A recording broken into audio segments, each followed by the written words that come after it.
Hello students, welcome to our channel. तो देखते हैं हमारे पास एक अनदर 2 मार्क का question electric field and charges का क्वेश्चन ऑल इंडिया 2024 में आया वो क्वेश्चन है। ये क्या कह रहा है question, 4 point charges of 1 microcoulomb, इतना इतना हमें 4 वैल्यूज दी हैं चार्जेस की। हमें क्या बोला है, 4 point charges of individual value are placed at corners A B C and D respectively. आपके पास यहाँ पे एक स्क्वायर दिया है और एक स्क्वायर पे ये 4 चार्जेस दिए हैं। आपने ए बी सी लेट से पॉइंट लेट कर लिए, यहाँ पे दिया गिवन। तो इन चारों चार्जेस को आपने इस स्क्वायर के कॉर्नर पे प्लेस किया है और इस स्क्वायर के सेंटर पे आपने 4 माइक्रोकुलाम का चार्ज रखा है। ठीक है, तो आपको क्या निकालना है कि जो सेंटर पे हमने 4 माइक्रोकुलाम का चार्ज रखा है, इस 4 माइक्रोकुलाम के चार्ज के ऊपर नेट फोर्स कितनी लग रही है due to the all charges other charges present in the figure.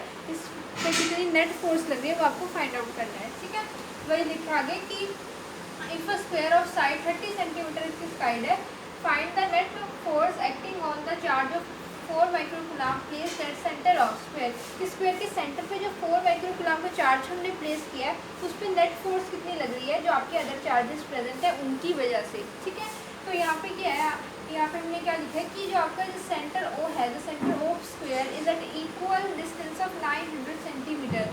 कैसे, ये देखो आपकी ये वाली जो साइड है ये आपके पास 30 सेंटीमीटर होगी, ये भी 30 सेंटीमीटर होगी, है ना, 30 सेंटीमीटर होंगी दोनों। तो जब हम यहाँ हाइपोटेन्यूज निकालेंगे तो इन हम करेंगे अंडर रूट में 30 का स्क्वायर प्लस 30 का स्क्वायर, इसको सॉल्व करेंगे तो इतना हमारे पास 900 सेंटीमीटर इतना हमारे पास बेसिकली डिस्टेंस है जो वो आएगा। ठीक है, तो since the opposite corners have equal charges कि आपके क्या है, ये देखो आपका जो ए सी है एक ये डायगोनल है और ये हमने खुद से ज्वाइन किया, डॉटेड लाइन से हमने खुद से डायगोनल्स को ज्वाइन किया है। तो आपके ए पॉइंट पे और सी पॉइंट पे जो ए सी डायगोनल है, यहाँ पे देखो ए और सी पॉइंट पे दोनों के दोनों जो चार्जेस है वो सेम वैल्यू के हैं।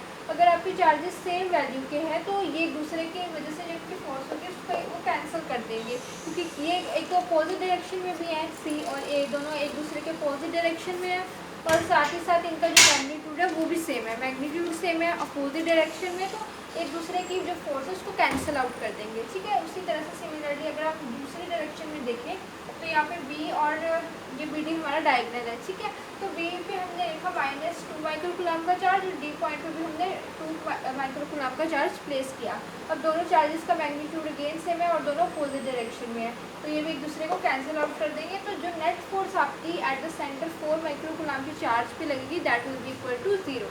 वो कितनी होगी, 0 होगी। वही यहाँ पे लिखा है, since opposite corners have equal charges, forces along both diagonals will be balanced. Resultant force on 4 microcoulomb at the center of square ABCD will be 0। कि आपकी जो नेट फोर्स होगी सेंटर पे जो चार्ज रखे उस पर जो नेट फोर्स लगेगी that will be equal to 0। तो आई होप ये क्वेश्चन आपको क्लियर है।